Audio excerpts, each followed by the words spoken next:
How's it going, everybody? This is your boy Hollows Grim, and today we're going to be reacting to George Carlin.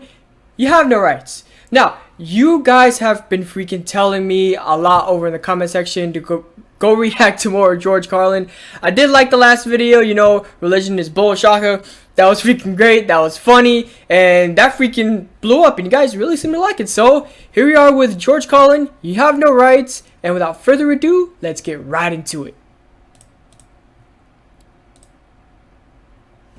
If you see it out running around, I'm gonna kill it. I promise you. Boy, everyone in this country's always running around yammering about their fucking rights. I have a right. You have no right. We have a right. They don't have a right. Folks, I hate to spoil your fun, but there's no such thing as rights, okay? They're imaginary. We made them up, like the boogeyman. The Three Little Pigs, Pinocchio, Mother Goose, shit like that. Rights are an idea. They're just imaginary. They're a cute idea. Cute. But that's all. Cute and fictional. But if you think you do have rights, let me ask you this. Where do they come from? People say, well, they come from God. They're God-given rights. Oh, fuck, here we go again. Here we go again. The God excuse. The last refuge of a man with no answers and no argument. It came from God. Anything we can't describe must have come from God. Personally, folks, I believe that if your rights came from God, he would have given you the right to some food every day, and he would have given you the right to a roof over your head. God would have been looking out for you. God would have been looking out for you. You know that? Like, the first time I ever, I have been told, oh, well, you have no rights. The first time when I was in boot camp in the military, yes, I'm a veteran, and when I was in Marine Corps boot camp, we were in the supply getting all of our stuff issued to us, and one of the guys is like, oh, well, I have rights, one of the recruits, and one of the guys shouted out, said, well, you have no rights. You signed that contract, you got no rights. And to a degree, it's kind of true. Signed a contract over to government, so got no rights. The only right you got is under the UCMJ. That's it. He wouldn't have been worried about making sure you have a gun so you can get drunk on Sunday night and kill your girlfriend's parents. Damn! So let's say it's true. Let's say God gave us these rights. Why would he give us a certain number of rights? The Bill of Rights in this country has 10 stipulations, okay? 10 rights. And apparently God was doing sloppy work that week because we've had to amend the Bill of Rights an additional 17 times. So God forgot a couple of things, like slavery. Just fucking slipped his mind. But let's say God gave us the original 10. He gave the British 13. The British Bill of Rights has 13 stipulations. The Germans have 29. Damn. The Belgians have 25. The Swedish have only 6. And some people in the world have no rights at all. What kind of a fucking goddamn God-given deal is that? No rights at all? Why would God give different people in different countries different numbers of different rights? Boredom? I mean, he's kind of got a point. But it's like different countries, different cultures, different laws. Exactly as we're seeing in today's world. And everybody says it's a God-given right, but which God you praying to? That's the real question. Amusement? Bad arithmetic? Do we find out at long last after all this time that God is weak in math skills? Doesn't sound like divine planning to me. Sounds more like human planning. Sounds more like one group trying to control another group. In other words, business as usual in America. Now, if you think you do have rights, one last assignment for you. Next time you're at the computer, get on the internet, go to Wikipedia. When you get to Wikipedia, in the search field for Wikipedia, I want you to type in Japanese Americans 1942, and you'll find out all about your precious fucking rights, okay?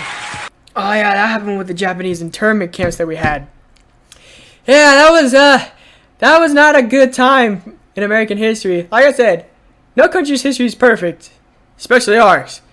I mean, there's a lot of dark crap that goes up in there, but god dang, he's not wrong. I can't find anything that he's saying is wrong. Okay, you can be pissed off at him. You can be as pissed off at him as you want to, but the man's spitting straight facts. He's really not wrong. As a fellow Christian, he's not wrong. All right. You know about it. Yep.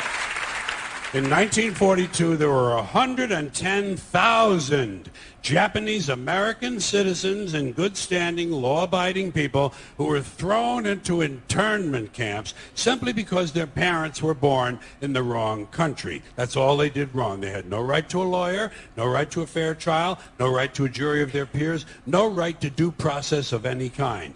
The only right they had, right this way, Oh my God. into the internment camps. Just when these American citizens needed their rights the most, their government took them away.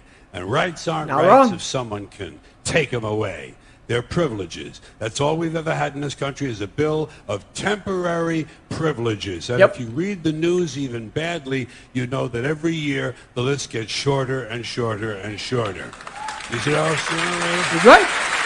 100% right. Yeah. Sooner or later, the people in this country are going to realize the government does not give a fuck about them. Government doesn't care It's about wrong. you or your children or your rights or your welfare or your safety. It simply doesn't give a fuck about you. It's interested in its own power. That's the only thing, keeping it and expanding it wherever possible. Personally, when it comes to rights, I think one of two things is true. I think either we have unlimited rights or we have no rights at all. Personally, I lean toward unlimited rights. Yeah. I feel, for instance, I have the right to do anything I please. But if I do something you don't like, I think you have the right to kill me. So where are you going to find a fairer fucking deal than that? True. So the next time some asshole says to you, I have a right to my opinion, you say, oh yeah, well I have a right to my opinion, and my opinion is you have no right to your opinion. Then shoot the fuck and walk away. Oh man, he wasn't freaking wrong. He was not freaking wrong. I'm sorry for the advertiser freaking playing. But yeah, George Carlin, he wasn't freaking wrong, man. He just wasn't wrong. Like we all have, you know, we've been in history class and stuff like that. We all seen, you know, the Bill of Rights and you know, the amendments to them. And you know, some of them were put in there, you know, because things in the past freaking correlated to what the hell is practically happening now. And, you know, we're all human. We all make mistakes, just as any doctrine that is on paper is inevitably going to be flawed because people are either going to follow them to a T or abuse the hell out of them. And that's with anything. People are always going to try to find freaking loopholes in everyday life. We're selfish by nature. We are going to do that. And yeah, so if you guys like this video, please hit that sub button. Trying to get to 1,000 subscribers. That's my goal. That's my freaking goal. I have faith that the Grimm family can freaking pull through. And as always, thank you for watching and have a good one.